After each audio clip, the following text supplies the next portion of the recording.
तो नमस्कार दोस्तों, आज की इस वीडियो में हम जानेंगे कि अगर हम कोई क्वेश्चंस का आंसर यानी किसी प्रश्न का उत्तर बनाकर लिखते हैं तो क्या हमें उसके नंबर मिलते हैं। क्योंकि 10वीं और 12वीं क्लास वाले बच्चे बहुत ज्यादा कमेंट करके पूछ रहे हैं कि 2025 में जो भी बच्चे परीक्षा देने जा रहे हैं 10वीं और 12वीं क्लास में, उनके मन में यही सवाल है कि क्या हम किसी क्वेश्चन का यानी किसी प्रश्न का उत्तर अगर अपने शब्दों में बनाकर लिखेंगे तो क्या उसके नंबर हमको मिलेंगे या नहीं मिलेंगे। तो दोस्तों ये टॉपिक मैं आपका क्लियर करने वाला हूँ, क्या नियम है, कैसे मिलते हैं नंबर आपको। और ओके, तो आप इस वीडियो को लास्ट तक देखिएगा, पूरा आपको आपके समझ में आ जाएगा। और अगर आप 10वीं और 12वीं क्लास में हो, 2025 में बोर्ड एग्जाम देने जा रहे हो, तो हमारे चैनल को सब्सक्राइब कर लेना, क्योंकि इससे आपको बहुत कुछ सीखने के लिए मिलता है। ओके, तो आइए चलिए जान लेते हैं कि आपको मतलब उत्तर बना के लिखते हो तो आपको नंबर मिलता है या नहीं। देखिए, फर्स्ट ऑफ ऑल जैसे आप एग्जाम सेंटर पर गए, वहां पे आपके सामने कॉपी आ गई, एग्जाम कॉपी आ गई, क्वेश्चन पेपर आ गया। अब आपने जो जो आपको याद था वो सभी तो आपने लिख दिया। अब जो आपको याद नहीं है उसको तो आप बना के ही लिखोगे ना। अब बना के लिखने के लिए भी ओके, तो आपको थोड़ा सा अपना दिमाग इस्तेमाल करना पड़ेगा। देखिए, आपको फर्स्ट ऑफ ऑल होपलेस नहीं होना। अगर आप होपलेस होगे ना तो आपका जो कॉन्फिडेंस होता है ना, कॉन्फिडेंस का जो लेवल होता है वो आप खो दोगे। ओके, फिर क्या होगा, 100% गारंटी के साथ अगर आपने अपना कॉन्फिडेंस लेवल खोया ना तो दिमाग में जो थोड़ा बहुत भी उसका आंसर याद था आपके वो भी चला जाएगा।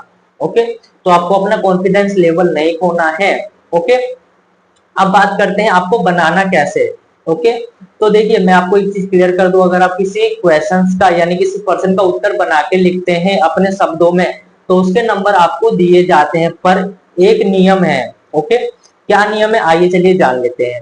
देखिए, जो क्वेश्चन पूछा गया है, जो प्रश्न आया है, जैसे प्रश्न में पूछा गया है यानी जो क्वेश्चन पूछा गया है उसमें पूछा गया है, जैसे पूछा गया है कि आप जो है पर्यावरण के बारे में लिखे, यानी जो हमारा पर्यावरण है उसके बारे में आपसे पूछा जा रहा है, तो आपको पर्यावरण के बारे में लिखना है, तभी आपको नंबर मिलेंगे। ओके, अगर आप पोल्यूशन के बारे में या फिर किसी और चीज के बारे में लिखोगे तो क्वेश्चन का जो आंसर है वो उस चीज से मैच ही नहीं करेगा, यानी कॉम्बिनेशन ही नहीं बैठेगा, तो आपको नंबर कहाँ से मिलेंगे। अगर जैसे सपोज करते हैं, अगर साइंस का कोई क्वेश्चन आ जाता है, जैसे साइंस का कोई क्वेश्चन आ जाता है जिसमें पूछा गया है कि दूरदर्शी लेंस क्या है, दूरदर्शी लेंस क्या है, तो आपको दूरदर्शी लेंस के बारे में लिखना है। बना बना के ही आप लिख रहे हो तो भी आपको उसी चीज के बारे में लिखना है, तभी आपके नंबर मिलेंगे। बहुत सारे बच्चे क्या होते हैं कि चलो इसका याद नहीं है, तो बहुत सारे बच्चे आपने भी देखे होंगे और ऐसी न्यूज भी आती है कि बच्चे जाते हैं और गाना लिख के आ जाते हैं।